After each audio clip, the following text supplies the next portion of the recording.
Así es. Entonces, la vida de los santos, el martirio de los santos y santas y beatos, la vida y crucifixión, por ejemplo, de Jesucristo, ¿no? Entonces vamos viendo, pensando en eso, y a ver cómo podemos leer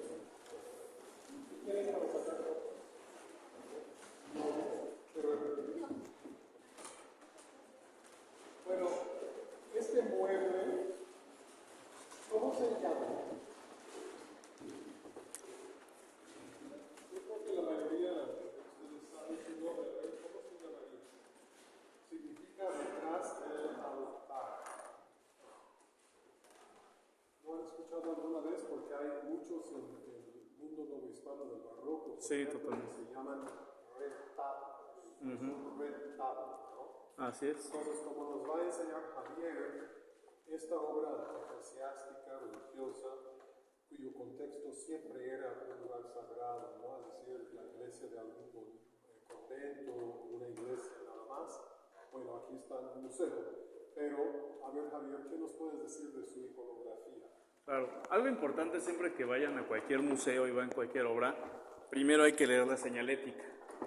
De hecho, creo que fue en Alemania en donde se hizo una exposición inversa, donde las obras eran pequeñitas, pequeñitas, pequeñitas, y las señaléticas eran enormes, ¿no? Para que justamente no cupiera duda que tenías que leer las señaléticas. Vamos a leerla y dice: Pere Espalargués, que es parte de ese taller de este autor, y el título es Retablo de la Encarnación, y se pintó, se realizó a finales del siglo XV, que justamente es una técnica mixta sobre tabla. ¿Por qué dice mixta?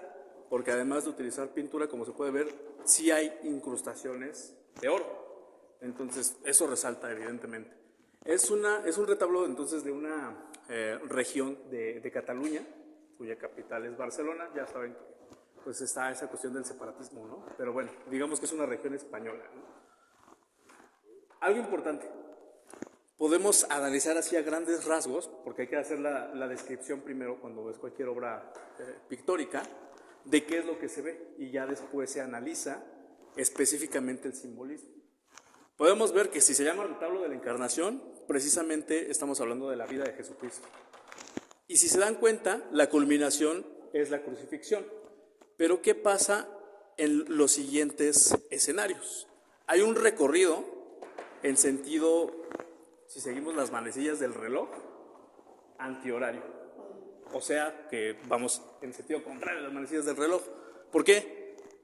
Vemos en el primer cuadro de la esquina superior izquierda una escena muy famosa. ¿Alguien la puede identificar? La escena de la esquina superior izquierda, que es la que está aquí arriba. Sí.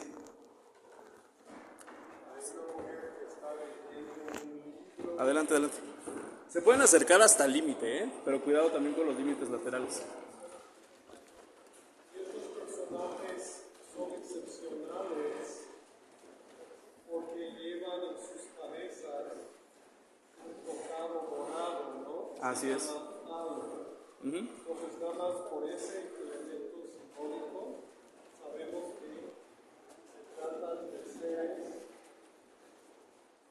más allá de la humanidad, ¿no? Así es. Entonces, ustedes todos saben esto. A ver, ¿cuál es esta escena? ¿Qué representa? No sé si se alcanza a ver por el brillo de las lámparas, pero si se dan cuenta, el ser que está del lado izquierdo tiene alas, ¿no? Es el ángel que decía María. Así es. Ajá. Justamente es la anunciación, que el ángel Gabriel se presenta con la Virgen María, que hay una oración, de hecho, ¿no? En la iglesia, bienaventurada entre todas las mujeres y bendito el fruto de tu vientre. Bueno, esas palabras son las que le dice el ángel Gabriel a la Virgen María, diciéndole que va a dar a luz a Jesucristo, al Salvador. ¿Cuál es la siguiente escena? Que de hecho, siempre que llega a las épocas navideñas se representa en muchos lugares. Ajá, es el nacimiento del niño Jesús, ¿no? De hecho, ahí está el pesebre, justamente, está el niño. Y se acuerdan que en clase habíamos visto esa cuestión de que en el medievo era difícil o no se dominaba la técnica para representar a los niños. De hecho, ahorita que se puedan acercar más, el niño Jesús parece un adulto pequeñito, ¿no?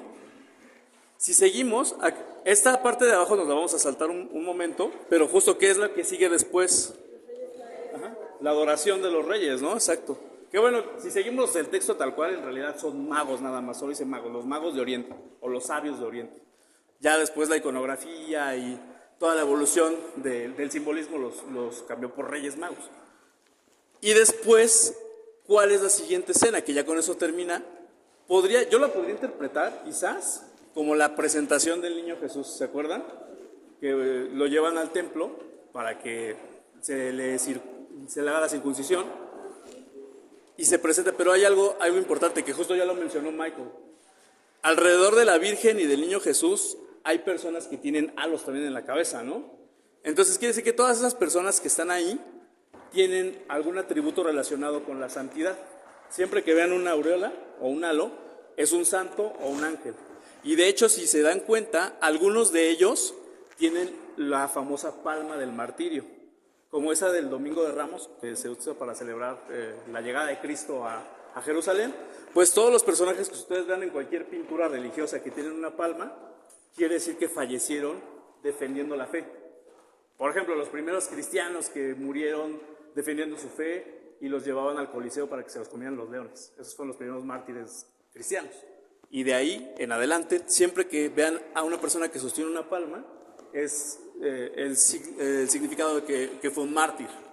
Ahora, aquí, pues evidentemente, ¿no? Podemos ver que está ya en la parte central la Virgen María con el niño Jesús en brazos, otra vez con la aureola, con la corona de la Virgen, que ya después, si seguimos también la iconografía, sobre todo católica, recuerden que incluso uno de los misterios del Rosario es ese, la coronación de la Virgen María, salud, que se le corona en los cielos y se la reconoce como reina celestial, ¿no? Ahora, ya nada más justo terminamos con la parte de arriba y con eso enlazamos con lo que está aquí abajo.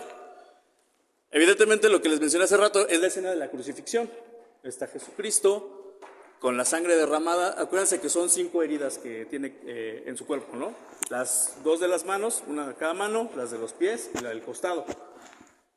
Y aquí abajo, en la parte central, hay un elemento que se va a repetir en muchas obras artísticas a partir de la Edad Media en adelante, que de hecho cuando vayan a cualquier iglesia en algún pueblito, fíjense la cruz que está en la parte de enfrente de la iglesia, y va a tener estos elementos que se llaman arma Christi, que son los elementos que estuvieron presentes en la crucifixión. Por ejemplo, los dados con los cuales se juegan la capa de Jesucristo, la corona de espinas, la escalera, los clavos con los cuales clavaron, valga la redundancia, a Jesucristo. Todos esos elementos tienen ese tópico artístico llamado arma Christi. Entonces, ustedes se darán cuenta, por ejemplo, pienso quizás en Coyoacán, ¿no? Donde está la iglesia, en donde está la cruz, en la base, también están estos elementos. Y prácticamente en cualquier iglesia del virreinato se los van a encontrar. No solamente en esculturas, también en pinturas, como se puede ver en esta situación. Ahora, aquí, si se dan cuenta, todos los santos que están de este lado tienen la palma del martirio. De hecho, voy a tratar de leer porque obviamente también la iconografía ya es difícil darle una lectura. Pero por ejemplo, el de la izquierda es San Miguel Arcángel. ¿Por qué sabemos que es un arcángel? Solo dice San Miguel, pues porque tiene alas. ¿Y por qué sabemos que es San Miguel también? Porque tiene una espada. Recuerden que en la tradición católica, San Miguel Arcángel es quien derrota en batalla al demonio. Por eso siempre se representa con una espada, a diferencia de Gabriel. Gabriel normalmente tiene lo que de hecho vamos a ver en muchas obras aquí medievales, que se llama filactelia. ¿Ya vieron esa como banderita que tiene? Esas señaléticas son muy útiles en la pintura medieval, después se retoma también en otras épocas artísticas, para mencionar algún dato importante de la obra. Casi seguro, no se alcanza a ver por la luz, pero casi seguro es la recitación del salve, precisamente, bendita es entre todas las mujeres, etc. Entonces, esa filactelia la vamos a observar también presente en varias pinturas de esta época. Después dice Santa Catarina de Siena. Y justamente Michael tiene su diccionario de símbolos. Se los voy a pasar, lo tengo en PDF, lo voy a subir al grupo para que ustedes puedan estudiar también esos símbolos y puedan analizar la pintura que más les guste. Pero bueno, de una vez les adelanto que hay una rueda que ella está sosteniendo con su mano, que era una rueda que estaba diseñada para estirar el cuerpo a modo de tortura.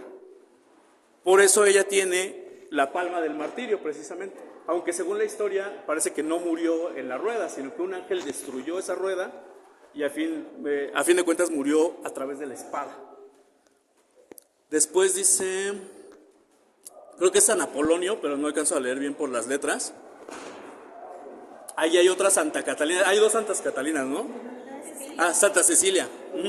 Ella tiene una espada, entonces casi seguro que murió a través de la espada. Está el Arma Christi, Santa Clara, y de este lado está San Fabián. San Antonio, ¿no? Sí. Y Santa Marta. ¿Se acuerdan que no están presentes aquí? No, sí están aquí. ¿Se acuerdan cómo se llamaban los padres de la Virgen María? Porque aquí curiosamente están presentes, me parece. Porque aquí está la Virgen de este lado, del lado izquierdo, pero entonces ¿quién es la otra mujer que está aquí? ¿Y quién es el hombre que está ahí? Porque puede ser San José, pero del lado derecho puede ser ya sea la madre de la Virgen María o la prima Isabel, que recuerden que ella da también a luz a un hijo en épocas cercanas a Jesucristo. Entonces fíjense todo lo que se puede sacar de una sola composición artística. Evidentemente me estoy saltando muchas cosas. ¿Qué podemos...? ¿Sí? Claro. Son azucenas, sí. lirios pascuales, ¿no? Exacto. Entonces, esa flor es el símbolo de la pasión de Cristo, ¿no? Así es. Por un lado, porque florea justamente en la Pascua, de ahí su nombre, ¿verdad? Y también por tradición.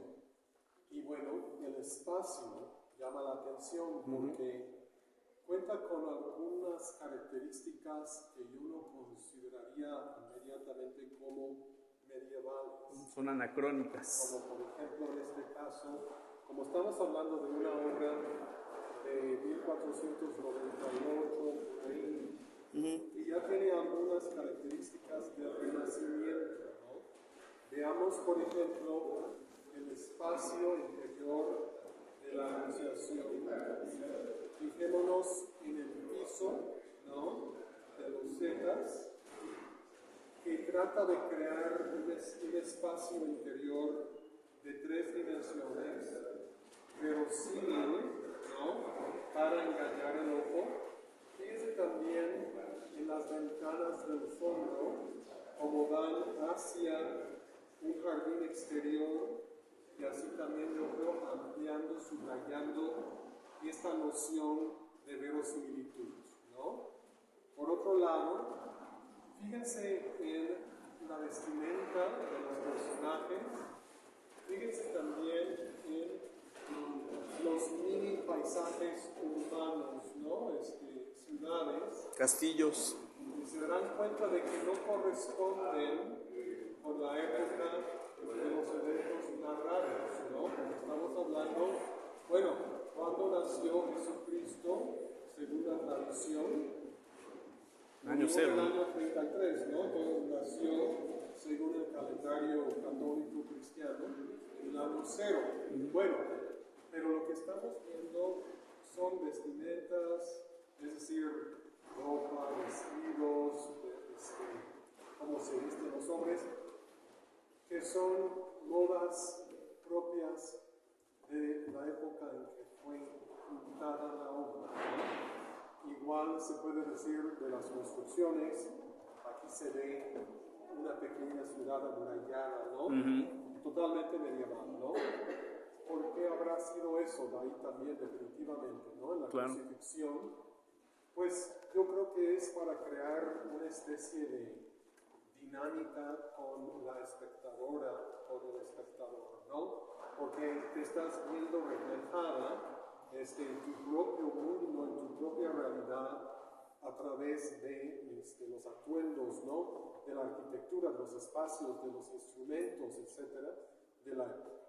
Así es. Javier habló también de esta arma Christi, de estos símbolos, pues, de los mártires, de las santas, de los santos, y me llama aquí la atención en la entronación de la Virgen, puede ser, aquí abajo a mano derecha, tenemos precisamente esa rueda con picotes, ¿no? Que mencionó Javier, que corresponde precisamente a Santa Catalina.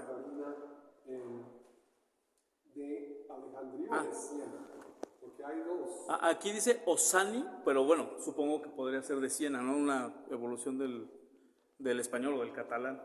Podría ser. Entonces, como explicó Javier, bueno, por ser creyente del cristianismo y por no abandonar su fe, ella fue torturada y supuestamente muerta, ¿no? Pero por medio de esta rueda de Santa Catarina, que así se llama, de hecho, ¿no? Pero no lograron callarla, no lograron matarla, ¿no? ¿Y qué libro estará leyendo aquí la Virgen, la Madre de Jesús? ¿Sería alguna novela o qué es lo que está leyendo ahí? En el cuadro de arriba, a la izquierda. Pues no sería el Antiguo Testamento, que corresponde al libro del judaísmo, ¿no? Llamado Talmud. Pentateuco. Pentateuco, porque tiene 5 partes. Bueno, para recordarles, después de haber visto algunos letreros, digamos, que no entienden a parecer que Jesús era judío, ¿no?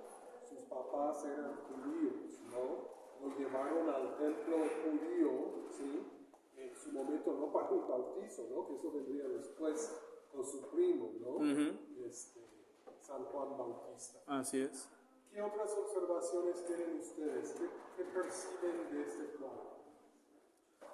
Igual se me olvidó decirles algo rápido. Ven que el niño Jesús tiene un orbe en su mano. Si se dan cuenta, cuando se puedan acercar más, ese orbe está dividido en 3 partes. ¿La Santa Trinidad? Puede ser la Santa Trinidad, pero yo creo que es más bien por la época en la cual se pintó. Después de 1492, ¿qué pasa? Se descubre el Nuevo Mundo, ¿no? Y justamente eso rompe, por ejemplo, con los mapas de Toscanelli, que él decía que la Tierra era un 25% más pequeña. Entonces, cuando se descubre América, esa parte que faltaba es la cuarta pars orbis, la cuarta parte del orbe de la Tierra. Siempre que vean a la Tierra dividida en 3, que eran creo que las regiones de Europa, Asia y África, nada más, cuando después de 1492 se hace cualquier obra artística, si se representa un orbe ya no está dividido en 3, ahora ya está dividido en 4, porque es después del encuentro con el Nuevo Mundo. Pero esta todavía es antes, por eso está dividido en 3. Pero como dijo la compañera, la Trinidad, porque era bastante cómoda esta situación de las 3 partes del mundo terráqueo, ¿no? Del mundo conocido, porque correspondía con la Trinidad, las 3 edades del ser humano, Los 33 años. Los 33 años de Cristo, etcétera, ¿no? Entonces, la cuarta pars orbis, que así se llama esa cuarta parte del globo, es decir, América, viene a ser un problema, ¿no? Porque tienen que un poco recalcular todo. ¿Qué más? ¿Qué más notan? ¿Qué observan ustedes? ¿Sí? Siento que también esta parte se podría identificar como cuando te persinas, ¿no? Que es el Padre, el Hijo y no sé si eso sea el Espíritu Santo. Bueno, ¿cómo se representa el Espíritu Santo normalmente? Por una paloma, ¿no? Entonces, ¿estamos viendo por ahí alguna paloma? No, todavía no aparece en esta imagen. No sé en qué momento se incorporó, ¿no? Bueno, perdón, tiene alas. Tiene alas. ¿Dónde estás viendo? ¿Aquí en medio? Sí, es que aquí. Ajá. De este lado tiene una alita y acá está otra. Bueno, estos son ángeles, ¿no? Que están acompañando a la Virgen y a su niño, ¿no? Que están entronados, que están ahí sentados en su trono. Y ella lleva en la mano nunca hemos llegado a un acuerdo, ¿no? En cuanto a qué fruta es esa, qué podría ser, ¿no? Tendría que ser algo simbólico, ¿no? Sí, de la región tal vez. O como la manzana, pero no parece mucho a una manzana. Estoy pensando en alguna fruta que tenga un valor simbólico en el mundo cristiano, ¿no? Pero sí, fíjense en estas palmas, ¿dónde están las palmas de martirio? Aquí, Santa Cecilia, por ejemplo, ¿no? ¿Han escuchado hablar de Santa Cecilia alguna vez? Santa Cecilia, dice, poco se sabe de Cecilia, aunque es cierto que una mujer con ese nombre fundó una iglesia en Trastevere, Roma. Según la leyenda del siglo V o VI, fue una dama de la nobleza que vivió en el siglo II o III y fue educada en el cristianismo. En la noche de bodas, Cecilia le confesó a su esposo Valeriano, quien era pagano, que ella se había desposado con Cristo.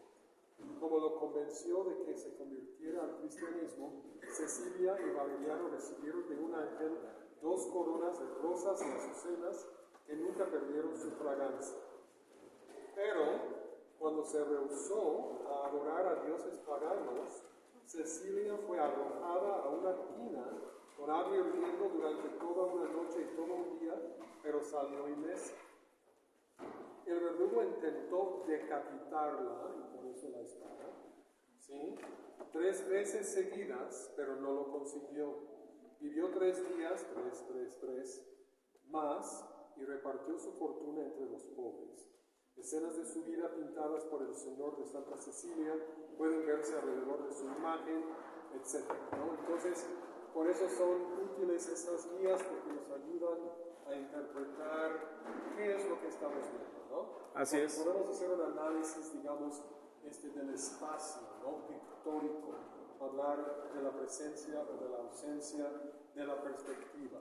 Contemplar, digamos, los materiales, ¿no? En este caso son tablas de madera, ¿no? Con diferentes técnicas pictóricas, porque en esta época aún no habían inventado la pintura al óleo, ¿no? Entonces suele ser otro tipo de pintura, en particular un tipo de pintura que se hacía con la yema de un huevo. ¿Cómo se llama esa pintura? No recuerdo, pero la yema de huevo hace que cristalice la pintura y se conserve. Pero voy a... Ahorita hago un cortocircuito porque hay un término en italiano y en inglés. Déjenme pensar cómo se llama eso. Vamos a ver otro cuadro, si gustan, de esta sección, porque hay mucho que ver. Podemos voltearnos aquí y ver esta pieza. Creo que hay que tomar en cuenta algo importante, que estas son como alas dispersas que formaban alguna vez la totalidad de un retablo, ¿no? Así es. Entonces, es una gran lástima, ¿no? Pero a lo largo de los siglos, muchos de estos retablos fueron destruidos y separados, y si no se perdieron por completo, bueno, pues está una parte de la iglesia, otra parte de la iglesia, y no podemos ver la obra en su conjunto. Pero, ¿qué les llama la atención de esta imagen? ¿Reconocen alguna escena? ¿Reconocen algún elemento? Que justo la señalética dice, bueno, el autor es Jaume Sirera, que también es de ese taller. La obra se compuso entre 1360 y 1426. Fíjense, fue mucho tiempo. Entonces, más de 100 años o 100 años anterior al retablo que vimos, ¿no? Así es, y el título es San Jorge lucha contra el dragón, el camino de Damasco, 1400, y que también es una técnica mixta sobre tabla. Entonces esta, sin duda alguna, es pintura medieval.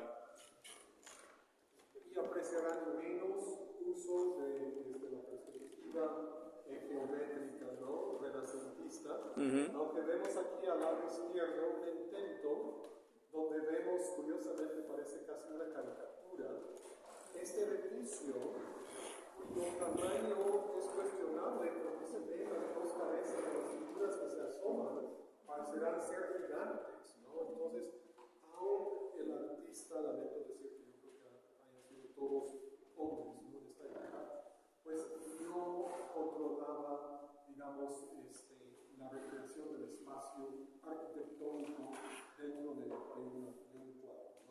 Estaba buscando a San Jorge. San Jorge. Así es. Se dice que Jorge, finales del siglo III o principios del siglo IV, fue martirizado en Palestina, pero no existe evidencia histórica de su vida. El ciclo de Carpaccio en la Escuela de San Giorgio, Venecia, retrata la leyenda de Jorge como soldado que viajó a Libia, donde un dragón aterrorizaba a la población. La gente de Libia, ¿dónde está Libia? Está en el absoluto norte del África, al lado de Egipto. Pueblo colonia italiana, donde un dragón aterrorizaba a la población. La gente de Libia aplacaba la ira del monstruo, ofreciéndole todos los días un joven o una doncella seleccionados al azar. Al final se eligió a la única hija del rey, pero Jorge, montado en su caballo, se armó con la señal de la cruz e hirió a la bestia, forzándola a caer. Entonces ataron el cinto de la doncella alrededor del cuello del dragón y la siguió como un perro con correa de vuelta a la ciudad. El rey y toda la gente fueron bautizados en el cristianismo y Jorge mató al dragón. Por lo general se muestra a Jorge en un caballo blanco, matando a la bestia con alas, como en San Jorge y el dragón de Balucha. El tema representaba el triunfo del cristianismo sobre el mal. Como el Cristo de la resurrección, Jorge sostiene un estandarte blanco con una cruz roja. Ojo, no siempre aparecen todos los elementos, ¿no? Porque se van acumulando a lo largo del tiempo y también son diferentes dependiendo de qué lugar fue elaborada la obra, ¿no? En este caso, ¿de dónde es? ¿Dice? No dice, pero creo que es del mismo taller del autor anterior. Pero unos 80 años. Sí, así es. Entonces, para hacer otro retablo, cuyas otras alas, por así llamarlas, pues se han desaparecido, ¿no? Sí. Pero verán que el artista definitivamente estaba familiarizado con esta historia legendaria de San Jorge y el dragón, y lo que él hace a través o a partir de su interpretación de esta historia, que seguramente se encontraba en algún texto bíblico, canónico, fue recrear lo que él leía en la forma plástica, ¿no? Es correcto. Y justamente, si se dan cuenta, la siguiente sección ya no es sobre San Jorge y el dragón. Ahora es el camino de Damasco, que es la segunda parte que dice el título. ¿Se acuerdan que en el camino de Damasco, de esa ciudad, quien se cae de ese caballo es San Pablo? San Pablo, que era, antes de ser Pablo, Saulo, y él era un soldado romano perseguidor de los cristianos. Entonces se cae del caballo porque tiene una visión de Jesucristo resucitado y le pregunta, ¿por qué me persigues? Él se cae del caballo y tiene esa revelación de que debe convertirse al cristianismo, y junto con San Pedro hacen esa potente fundación de la Iglesia Católica. De hecho, justo si van a Roma algún día o en cualquier iconografía, San Pablo se representa con una espada y San Pedro con las llaves, que son las llaves del reino. Es la diferencia fundamental entre los dos. Y del lado derecho, al final, se dan cuenta que otra vez vemos ese elemento del arma Christi. Otra vez está, de hecho, Jesucristo en el sepulcro, está el rostro plasmado de Jesucristo en la tela de la Verónica, está el gallo que canta 3 veces antes de que San Pedro niegue a Jesucristo, están los dados, está la túnica con la cual cubren a Jesucristo, está la escalera, está la lanza con la cual perforaron su costado. Entonces todos esos elementos están presentes y todos esos elementos en conjunto reciben el nombre de arma Christi. Como se ve en esos ejemplos de cruces atriales que vimos un día en clase, ¿no? Solo que en el caso novohispano, en esas cruces, pues han quitado, han borrado al cuerpo de Cristo por parecer demasiado una víctima de sacrificio, ¿no? Entonces sería muy difícil para los frailes explicarles a los nativos cómo eran totalmente en contra del sacrificio humano y al mismo tiempo los que ellos reverenciaban era una víctima de sacrificio humano, ¿no? Es un poco lógico. Así es. ¿Por qué no eliges la siguiente obra de que quisieras de esta Sí. parte? Yo creo que vamos a ver el Pantocrátor que está en la parte del fondo, porque es muy importante que interpreten ese simbolismo. Cuidado con las líneas, por favor.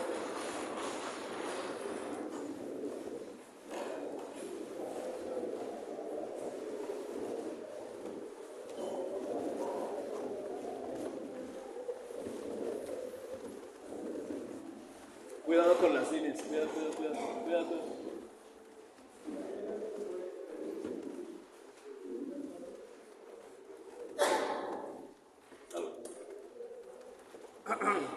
¿Alguien me puede ayudar a leer la señalética, por favor? ¿Sí? La Santísima Trinidad con San Andrés y San Babilés. Muy bien. Bueno, entonces ya sabemos que ahora sí estamos hablando de la Santísima Trinidad y ahora, como lo mencionaste hace rato, sí se observa la paloma que está representando al Espíritu Santo. Aquí en donde está Jesucristo crucificado, arriba está la paloma. Algo bien importante, siempre que vean a Dios Padre dominando el espacio de la pintura, así como el Arma Christi es un término muy específico de la pintura sacra, también, no Jesucristo, Dios Padre dominando el espacio, se le conoce como Pantocrátor. ¿Podrían ustedes, a través de la etimología, definir la palabra Pantocrátor? Podremos dividirla, ¿no? Por ejemplo, ¿se acuerdan de pan? Bueno, que sería, por ejemplo, Pangea, ¿no? Pangea, que es pansexual. Exacto, muy bien. Entonces el Pantocrátor es el todopoderoso.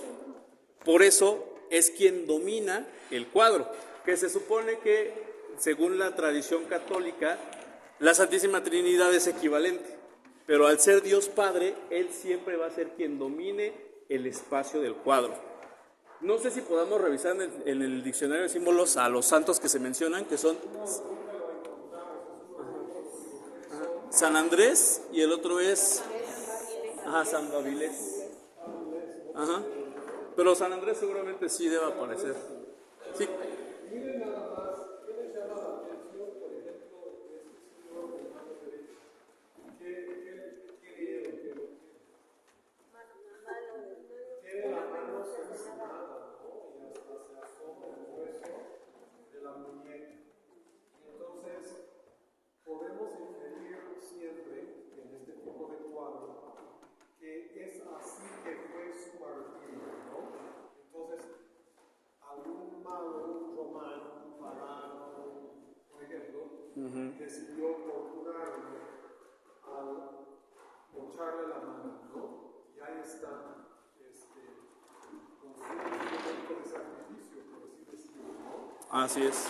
También es interesante porque él lo que lleva en la otra mano, pues yo no logro leer ese texto, pero a mí me parece que podría ser tal vez una anotación musical. Yo tuve en algún momento un proyecto en la pintura novohispana de ir viendo representaciones parecidas para tratar de descifrarlas y recrear la música a partir, ¿no?, de esas partituras que normalmente eran nada más como 2 páginas. Tuvimos un poquito de éxito, pero a veces eran como fantasías de los artistas y no se podían interpretar musicalmente, ¿no? Así es. Entonces, y el tamaño de las figuras, ¿no? Dios mío, ese Jesucristo está muy chiquito, ¿verdad? Bueno, pero es así que se representó a la Trinidad. Y ahí sí vemos claramente en este cuadro, digamos, la paloma, ¿no? Mensajera de Dios, como dice la canción, que fue el Espíritu Santo que comunicó el deseo de Dios principal, ¿no? De Dios Padre. Fuera, pues, la madre de su hijo, ¿no? Y esto, el hombre ahí a mano izquierda, ¿no?, siendo un poco acariciado por el que está parado, ¿qué es lo que le llama la atención a él? Bueno, es muy chiquito. Las escrituras Lleva que en tienen. su mano Sí. una filacteria. ¿Ya vieron el No letrerito? sé si se puede leer, pero Javier y yo creemos que él fue donante. Fue quien hostió la creación de esta obra, pues seguramente dedicada y instalada en alguna iglesia, pero como él puso el dinero, él quiere algún reconocimiento, ¿no? Es Entonces correcto. él aparece ahí, pero definitivamente se distingue de las demás por su pequeño tamaño, ¿no? Así es. Entonces, también nos habla pues, de un desconocimiento, un poco, una poca importancia dada a la anatomía, al estado al tamaño real de Jesucristo, ¿no? Pues está siendo como un muñequito sostenido en su cruz, ¿no? Por el Dios Pantocrátor, ¿sí? Y hay intentos de perspectiva bien a través de las alas de ese ángel, del lado superior derecho, no lo veo muy bien, del lado izquierdo con el brazo. ¿Qué más? San Andrés, querías que... Sí, sí que debe ser, ajá, San Andrés es quien está de este lado, aquí está la señalética, y del lado derecho es San Babilés. Bueno, Andrés, apóstol y discípulo. Murió en el año 60 después de Cristo. Era un pescador del lago de Galilea y fue el primero de los seguidores de Cristo. Recibió la convocación con su hermano Simón, a quien después se le conoció como Pedro, ¿no? Entonces me imagino que es él muy importante por ser apóstol. Así es. Lleva un libro. Y eso Sí. también me llama la atención porque muchas veces llevan libros y más algunos que nombramos los doctores de la iglesia. Así es, Por como San ejemplo, Jerónimo. San Jerónimo, San Jerónimo y su Vulgata, San Agustín, Santo Tomás. Santo Tomás, ¿verdad? Pero no creo que este sea el doctor de la iglesia, pero es interesante cómo cargan ambos santos con un libro, ¿no? Así es. Pero que no parece ser una letra para mí reconocible, no parece ser ni arameo, ni hebreo, ni mucho menos griego, ni latín. Me parece como una notación musical, pero yo no estoy seguro. Puede ser. Y justamente, sí. Un paréntesis nada más. Tienen esa posibilidad de hacer un análisis de una de las obras dentro de la época histórica que estamos contemplando, que están en el museo, por eso tienen los permisos para sacar la foto, y así recibir doble crédito extra, ¿no? No tienen que entregarse clase. Pero debe ser una imagen, la expresión, ¿no? De la obra, y el análisis de dos partes. Lo tienen que llevar al centro de escritura y argumentación, también para que se lo revisen. Pues igual, Veamos a un doctor de la iglesia. sí, justamente. Para quienes les interese Sor Juana. Cuidado con las líneas de límite, cuidado.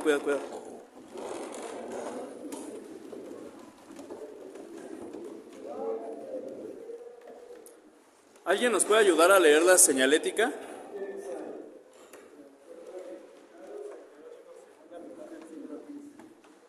Bueno, entonces data de más o menos 1450, data de una época tripartita, es decir, Sí. con tres partes conocidas del globo. Representa a este santo llamado Jerónimo, cuyo nombre también galana el nombre del convento donde murió Sor Juana Inés de la Cruz, ¿no? Así Pero es. ¿quién fue él? ¿Tienen alguna idea? Sí debe venir en el diccionario, ¿no? San Jerónimo. ¿Qué es lo que se encuentra a los pies de San Jerónimo? Parece ser un perro, ¿no? Normalmente a San Jerónimo, si es con ese animal, que parece más o menos... Ajá, pero parece también ser un león. Obviamente es un dibujo muy raro porque normalmente a San Jerónimo se le representa con un león, no con un perro. Podría ser también porque no estaba dominada la técnica pictórica medieval. O tal vez esa interpretación se dio, pero en el momento que leamos en el diccionario de símbolos, vamos a darnos cuenta que justamente San Jerónimo no me acuerdo qué le hace a un león, creo que tenía clavada una espina. Tenía una espina en su pata y San Jerónimo le quita la espina y desde ese momento el león sigue a San Jerónimo a cualquier parte que él va, al punto en el que él viaja, creo que a otra ciudad en barco y el león lo sigue nadando. Y él seguiría nadando hasta la muerte. Entonces San Jerónimo decide rescatarlo del mar y subirlo con él al barco para que lo acompañe a donde quiera que él vaya. Entonces siempre que vean a alguien escribiendo, eso primero. ¿Por qué está escribiendo? Porque está traduciendo la Biblia. Recuerden que él es el que escribe la Vulgata. ¿Por qué Vulgata? Porque es el que traduce los santos escritos, la Biblia, al latín, ¿no? Me parece. Pues, ¿sí? O sea, en el sentido de que la Vulgata, ¿qué significa vulgo? ¿Se acuerdan? Vulgo significa pueblo. Ajá. Alguien vulgar es alguien del pueblo, ¿no? La Vulgata es la Biblia escrita para el pueblo, para que se pueda entender para todos. De hecho, hasta hace poco las misas todavía se decían en latín, precisamente, de la Vulgata de San Jerónimo. Otro aspecto importante de la pintura, alcanzan a ver que hay un cráneo arriba de San Jerónimo. Son algunos conceptos artísticos que también van a ver presentes en San Jerónimo, en Magdalena Penitente también, que son, por ejemplo, el concepto del tempus fugit, ¿se acuerdan? El tiempo se escapa. Entonces, siempre que vean un cráneo puede ser el tempus fugit, o también puede ser el concepto de la vanitas. Acuérdense de esa frase renacentista, me parece, vanidad de vanidades. Entonces, la vida es tan banal que todos vamos a terminar como la calavera, ¿no? Entonces, siempre que vean una calavera puede ser el tempus fugit o puede ser vanitas. También el tempus fugit se puede representar con un reloj de arena. Siempre que vean un reloj de arena en alguna pintura, es una de las representaciones del tempus fugit. Esos son tópicos literarios, ¿no? Son importantes porque toda la literatura, digamos, del medioevo y del Renacimiento y más allá del barroco de Sor Juana, se rige por estos tópicos, ¿no? Así es. Se pueden llamar tempus fugit, vanitas, Carpe diem. hipérbole, Sí. carpe diem, lo visto y lo vivido, ¿no? Uh-huh. Y luego más adelante, cuando leamos algún texto, tratamos de localizar esos tópicos literarios para que vean que son como una especie de clave que pueden emplear para interpretar este texto, ¿no? A mí me gusta mucho esta pintura, me parece muy interesante la forma y muy rica que el artista recrea el espacio interior como realmente domina ahora sí a mediados del siglo XV lo que es la perspectiva, se nota siempre en el piso, ¿no? Digamos que trata de crear esta ilusión de una tercera dimensión y también, bueno, siempre quiere incluir una ventana porque le da la oportunidad de explorar un espacio más allá del interior, ¿no? Y aquí estamos viendo un jardín incluso con dos personajes con un palacete en el fondo, palacete de su época, ¿no? Y luego los elementos que se encuentran ahí en la pintura misma, ¿no? Hay unos ejemplos metapictóricos. ¿Qué pueden ser? ¿Qué es lo metapictórico? Son los cuadros que están aquí, ¿no? Muy bien, Claro, excelente. es el cuadro dentro de un cuadro, ¿no? Como en una obra de teatro puede haber una obra dentro de una obra al mismo tiempo, ¿no? O en una película. ¿Qué otros elementos? ¿Qué será esa caja roja que está mero arriba? ¿Alguien puede ver qué tienen esos cuadritos? ¿Es alguna colección de algo? Puede ser. ¿Semillas? Ajá, o plantas de algún tipo. Yo creo que eso es como muestrar, es una pequeña colección de algo que no sé qué es, pero que se va a llamar durante siglos Gabinete de Curiosidades. Sí. Y el Gabinete de Curiosidades era un hobby de la alta clase, ¿no? De los reyes, por ejemplo, hace lo que se convertirá con la modernidad. El museo. Justo en el Franz Mayer está la historia del Gabinete de Curiosidades, justamente. Y bueno, él está estudiando un texto que está traduciendo, como dijo Javier, y sí, la historia de León dice que un día, cuando Jerónimo estaba en Belén con sus seguidores, un león entró cojeando al monasterio. Los monjes huyeron, pero Jerónimo extrajo la espina de su daga, sus heridas se curaron y a partir de entonces se convirtió en su compañero Constanza. También se pinta como un erudito. ¿Qué es un erudito? Muy bien. Súper sabio. Como Sor Juana, ¿no? Por ejemplo. ¿Cómo no? Rodeado por los libros de su estudio, es lo que estamos viendo, ¿no? Habitación que se amoldaba según la época del artista. ¿Sí? Recordemos eso también, ¿no? Eso va a ser también constante. Así es. ¿Qué ¿Qué más se puede decir? Igual hay algunos intentos de perspectiva, pero lo único que se hace, y eso es muy importante, es hacer más chiquitas las cosas que están lejos y más grandes las cosas que están cerca. Pero todavía no encontramos, por ejemplo, ya en el Renacimiento, si lo vamos a ver, los famosos puntos de fuga, que geométricamente, antes de pintar, se dibujan líneas en las cuales hay un punto que te determina la profundidad del cuadro. Aquí todavía no lo vemos.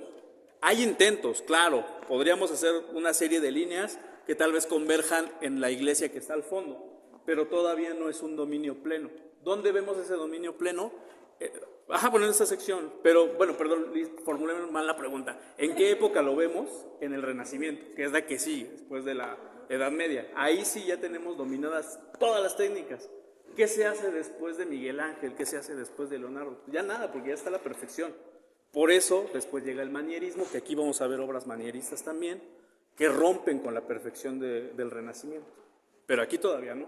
Todavía se está intentando apenas desarrollar una perspectiva geométrica.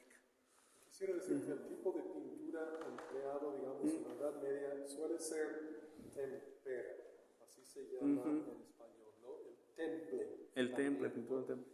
Que La se yema de huevo. hace a base de la yema de un huevo. Y también llama mucho la atención este cuadro porque es un cuadro doble. Porque si nos cambiamos para este lado, parece ser que el artista ha utilizado el mismo lienzo de un lado como para el otro. Tenemos un tema. ¿Quién nos ayuda a leer la señalética?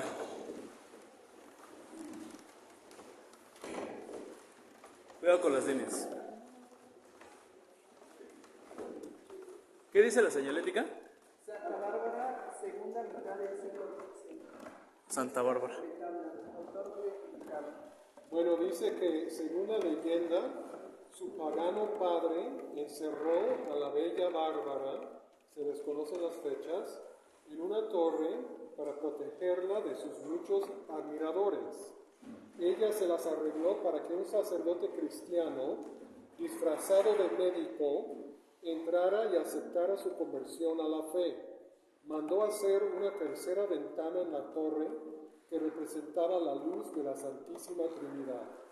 Cuando su padre descubrió que se había convertido, la entregó a las autoridades, quienes le ordenaron que la decapitara, pero cayó fulminado por un rayo antes de hacerlo. De aquí nació la costumbre de invocar a Bárbara para pedir su protección contra una muerte repentina. Santa Bárbara bendita, por lo menos así dicen en Cuba. Se la representa como una doncella joven y elegante. Su atributo es una torre, como se ve en la pintura de Memling. Bueno, su atributo, eso es un buen sustantivo, ¿no? Porque todos estos mártires y santos y beatas suelen tener un atributo, ¿no? Así es. Que la rueda de Santa Catalina, que la espada, que en este caso la torre, entre otros más. Las Esos llaves son, de San Pedro. Las llaves son sus atributos, ¿no? Así es. Bueno, veamos algún Manierista, ¿no? más. Vamos, si quieren, al medioevo, al Renacimiento. Ah, sí. Cuidado con las líneas, por favor.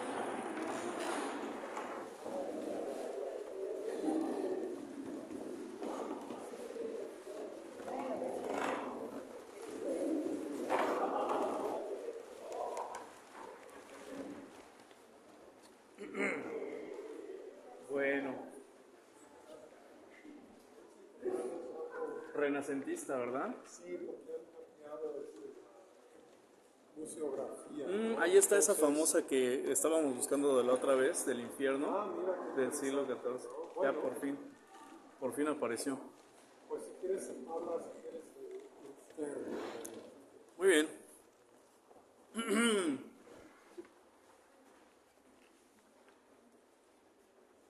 Vamos a ver dónde está la señalética. ¿Me ayudan a buscar? Es que las señaléticas están ¿Es esa, distribuidas. no? Cristo en el limbo, segunda mitad del siglo XVI. Gracias. Bueno, ahora sí, ¿no? Ya tenemos obras renacentistas. ¿Se acuerdan lo que les dije, no? Y de hecho, si se acuerdan, desde el periodo clásico griego, tenemos como esa onda senoidal. ¿Se acuerdan de sus clases de física de la prepa, no?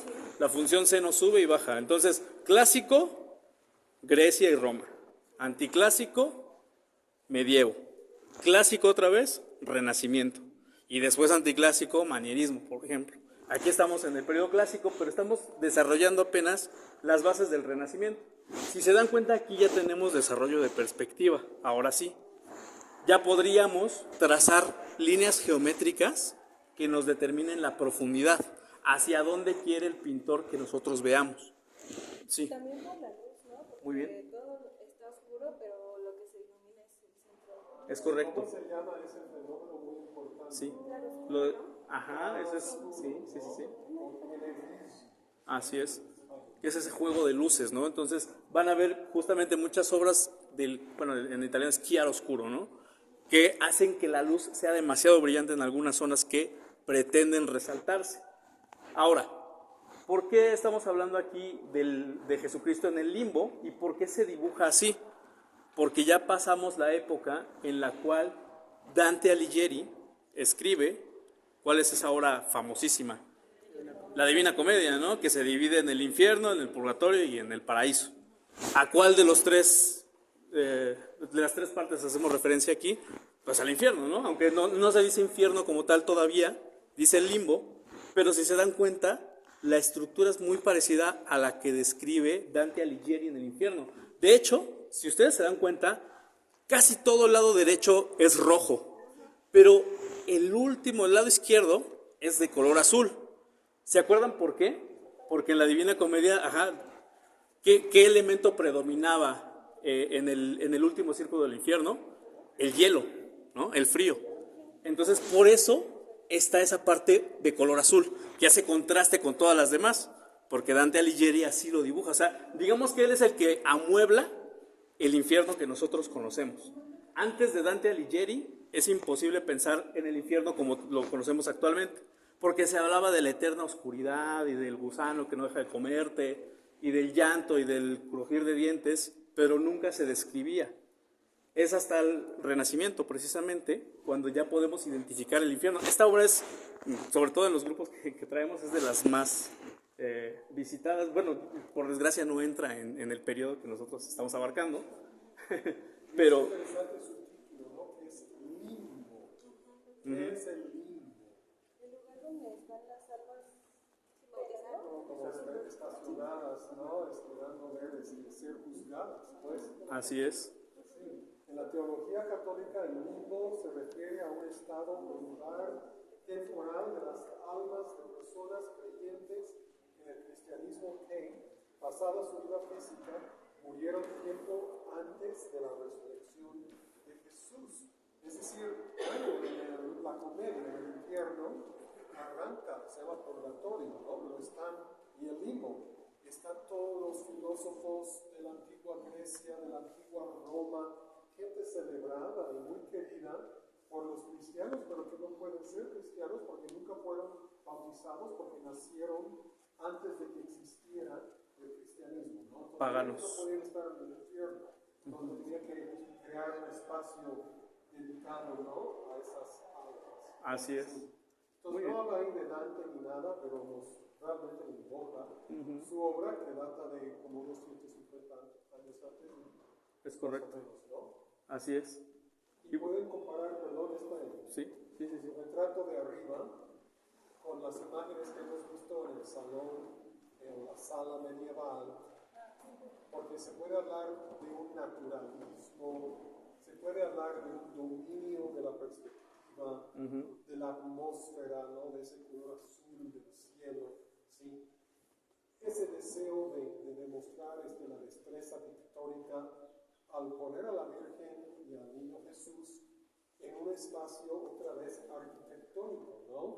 Realmente para que el espectador diga, wow, ¿no? Me has engañado al ojo, ¿no? Utilizando esa frase en francés, que es trompe-l'œil, ¿no?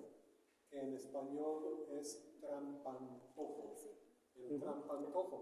Y nuestra compañera también habló de algo muy importante que es chiaroscuro en italiano, claroscuro o tenebrismo, ¿no? En español, que va a ser algo muy relacionado con el barroco y un poco antes del manierismo, y especialmente en la obra de Caravaggio, ¿no? ¿no? Que es este contraste fuerte de luz y sombra para crear dramatismo, ¿no? Porque aquí estamos viendo, bueno, no la mentira, no lo mismo, pero aquí arriba una placidez total, ¿no? Y una organización estructural de la obra pictórica, en este caso piramidal, se ve claramente, y aún más a mano izquierda, donde está nuestra compañera, en esta obra que es el descendimiento de finales del siglo XV, que crea una pirámide humana. Así Entonces, el artista utilizó la matemática, la geometría, Perspectiva. la perspectiva para armar esta obra, ¿no? Así es. Que también proviene, será del Viejo o del Nuevo Testamento. Así es, Nuevo, muy bien. ¿verdad? Porque, bueno, tienen que celebrarlo y luego utilizarlo, ¿no? Así Y es. ahí está. Y a sus espaldas es una obra que siempre nos llama mucho la atención. Es del periodo como una especie de puente entre la época renacentista y la época barroca, que se llama manierismo, ¿no? Es otro terminato italiano, se supone que fue el primero en ser negativo, puesto por los críticos de arte, diciendo, bueno, pues sí, está bien, pero a la manera de Miguel Ángel o de Rafael, como que refleja una especie de crisis pictórica de la época en la que los pobres pintores pues tenían que hacer algo diferente, y pues de ahí viene lo que llamamos el manierismo, ¿no? A la manera de. En este caso es un pintor, digamos, belga, data de 1550 y se llama Las Siete Virtudes. No hay dos juegos de virtudes, no hay virtudes, ¿cómo se llaman? Teologales, virtudes, no me acuerdo muy bien, Ajá. Pero son acá. Teologales y cardinales. Pero estos son las virtudes, ¿no? Sí, son las virtudes teologales y las cardinales. Y aquí están las ¿qué? 7, Sí, ¿no? y están en el diccionario, ¿verdad? Sí. Déjenme ver, porque sí. Y se pueden identificar porque cada una de ellas tiene una tiara diferente. Lo vamos a ver en un momento en el diccionario, pero algunas tienen, por ejemplo, una balanza, otras tienen un león, y cada una de ellas tiene una representación específica para identificar cuál de las virtudes es. Por ejemplo, así a grandes rasgos, ¿cuál es la más importante? La que está en el centro. ¿Y cuál creen ustedes que sea? Pues probablemente sea la caridad, porque es una mujer que está amamantando a 2 niños al mismo tiempo. Entonces, por el simple hecho de ofrecerse a sí misma, podemos interpretarla como la caridad. Del lado derecho tal vez podría ser la esperanza, esa mujer que está viendo hacia el cielo, extendiendo las manos. Del lado izquierdo, por ejemplo, está, creo que una mujer sosteniendo una cruz, podría ser la fe, tal vez. Fe, esperanza y caridad. Que son las 3 virtudes. Las 3 virtudes teologales son la fe, fides, la esperanza, estés, y la caridad, cardia. Se personifican como mujeres. La fe es resuelta y majestuosa, y aparece con un libro, una vela encendida y un corazón, cruz o cáliz. La Ahí cruz. está. ¿Sí? La esperanza es una figura con alas que trata de alcanzar una corona mientras ve en expectativa hacia el futuro. La caridad sostiene una cornucopia o cuenco de frutas para enfatizar la abundancia que distribuye y su amabilidad. Las 4 virtudes cardinales, así llamadas porque son los dóciles. ¿Qué son dóciles? De donde cuelgan las virtudes teologales, se conocen como la justicia, la prudencia, la templanza y la fortaleza. También son personificaciones femeninas. Pues todas son mujeres, ¿no? Todas las virtudes son femeninas. La justicia sostiene la espada del poder y los platillos de la balanza. A finales del siglo XVI aparecía vendada para simbolizar su imparcialidad e incorruptibilidad. O se le ve dando limosnas a los virtuosos y castigando a los perversos. La prudencia tiene al libro de la sabiduría con una serpiente, se muestra con más de una cabeza para indicar que aprende del pasado y que también sabe prevenir, o carga un espejo para reflejar la verdad. Creo que es la que está aquí al lado, con esta cara un poco da miedo, ¿no? Sí. La fortaleza personifica la fuerza y se muestra con una columna en referencia al Sansón bíblico que, siendo prisionero, derrumbó las columnas del edificio en el que se le ordenó entretener a un público de filisteos, matándose junto con una multitud de filisteos.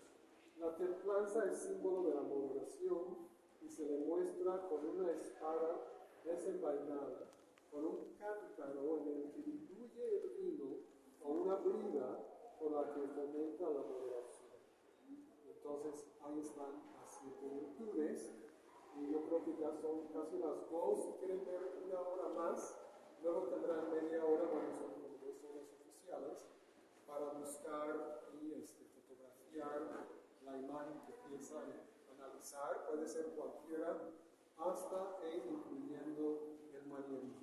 Pero el barroco ya no, pero las invitamos a que pasen a recorrer, digamos, las otras salas del museo, si no tienen nada mejor que hacer, ¿verdad?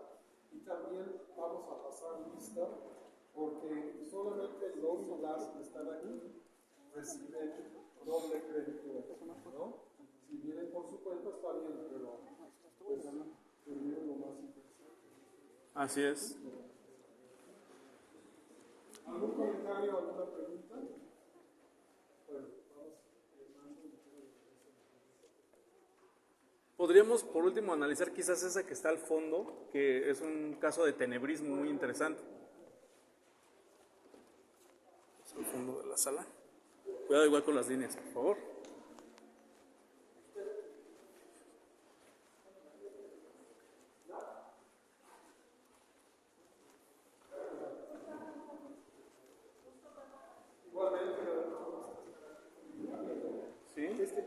Es un diccionario, ¿no? Ajá, es el diccionario de símbolos de Cirlot.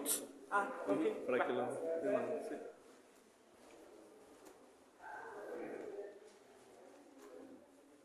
Muy bien. ¿Dónde está la señalética? Ah, ya la vi. Bueno, la señalética dice Francisco de Subarbán, la cena de Emaús, 1639. Óleo sobre tela. Pero si quieren analizar esta, está bien. Los que comentamos también. Muy bien. Ahora, ¿a qué me refiero con la cena de Emaús? ¿Se acuerdan? Justamente hablando del Nuevo Testamento, es una escena después de la crucifixión. Jesucristo ya está en el sepulcro, después de los 3 días resucita y se le aparece precisamente a 2 de sus discípulos que se estaban escondiendo y se lo encuentran en el camino de Emaús. Como cae la noche, los discípulos lo invitan a cenar a su casa y cuando parte el pan, que hay una canción muy famosa, ¿no? En la fracción del pan. Bueno, cuando parte el pan se dan cuenta, ya sea tal vez por sus llagas, aunque ahí creo que no se ven, pero al partir el pan, los discípulos se dan cuenta de que se trata de Jesucristo resucitado. ¿Por qué les decía que esa es muy interesante? Igual como la que está aquí a la derecha, porque este es un caso de tenebrismo del barroco, precisamente que es herencia directa del chiaroscuro, del claroscuro. ¿Por qué tenebrismo? Porque predomina la penumbra. Y precisamente, fíjense, el rostro de Jesucristo es el que más sobresale, el que está más iluminado. También los discípulos tienen cierta cantidad de luz, pero sin duda Jesucristo es el que recibe más. Evidentemente el atuendo que tiene no es el que siempre suele representársele, ¿no? Con una túnica y quizás con los panes. No, porque la idea era que los discípulos no lo reconocieran de inmediato. Por eso tiene el sombrero, por eso tiene esa especie como de gabardina. Y quizás también un poco vestido al estilo de la época. De hecho, se ven algunos utensilios que tal vez no coinciden con la época de la resurrección de Jesucristo, ¿no? Por ahí veo un cuchillo ya un poco mejor implementado, quizás ese jarrón. Pero fíjense justamente el juego de luces. De hecho, no sé si se alcanza a ver desde allá atrás, pero hay un perro en la parte de abajo, que es un perro negro. Y precisamente forma parte del paisaje porque lo sigue dominando la penumbra. Esa es la esencia del tenebrismo. Todo se dibuja en la penumbra para que las partes más importantes de la pintura sobresalgan. si lo regresamos un poco a la cuestión, bueno, por ejemplo aquí, como este San Francisco, igual podemos ver esa parte, ¿no? San Francisco, así como San Jerónimo, casi siempre se representa con una calavera. Vanitas, Tempus Fugit, todos esos tópicos literarios, ¿no? Y todas estas escenas, reitero, recobran otra vez ese espíritu del Renacimiento. Ya es un periodo diferente, ya es más avanzado, ya no lo vemos en el curso. Pero creo que era importante que lo vieran para que se dieran cuenta cómo empezamos otra vez, ¿no? Desde el medievo, como algo anticlásico, el Renacimiento vuelve a ser clásico, algo digno de imitarse. Después el manierismo quizás es ese puente anticlásico y regresamos al barroco como una nueva representación clásica. Y bueno, pues yo creo que ahora sí terminamos, ¿no? Yo creo que sí, entonces pueden circular, elegir la obra que van a analizar. Cualquier pregunta, aquí estamos todavía un ratito más. Esperemos que lo hayan disfrutado y que se queden y que avancen. Y abajo hay una exposición temporal sobre la mujer en el arte. Yo digo, ya que estar aquí, porque no aprovechamos. Sí. Igual, aquí en esta sala, a la izquierda, para que termine el recorrido, hay una copia de Las Meninas de Velázquez, tamaño real, para que la vean, para que se tomen la foto y para que la puedan interpretar como si estuviéramos en el Prado, ¿vale? Para que se animen a terminar el recorrido.